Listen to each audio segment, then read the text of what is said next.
To whom does the psalmist cry to? To the Lord. Out of the depths I cry to you, O Lord. The psalmist is crying out to the Lord.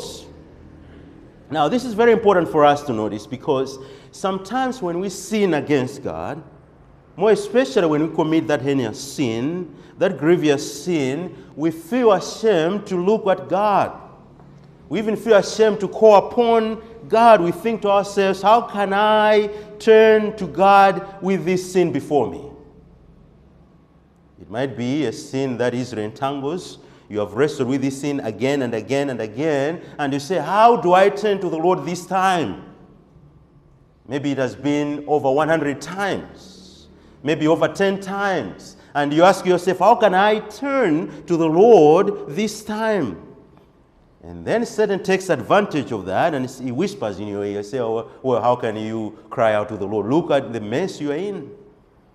Look at the sin that you have committed. How can you feel that like you can call upon the Lord? And if we are not careful, we buy into the lie of the devil, and we withdraw from the Lord, and we don't cry out to the Lord anymore. And that's exactly what Satan wants. He wants you to despair, to feel like your sin, you can't approach the throne of grace with that sin. However, like the psalmist, we need to cry out to God through Jesus Christ, no matter how grievous that sin is. No matter how many times you have committed that sin, you need to cry out to the Lord. Out of the depths I cry to you, O Lord. O Lord, hear my voice. Hear my voice.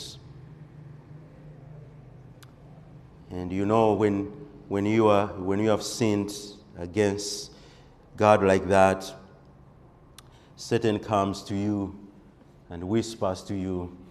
You need to respond with these words. I cry out to the Lord.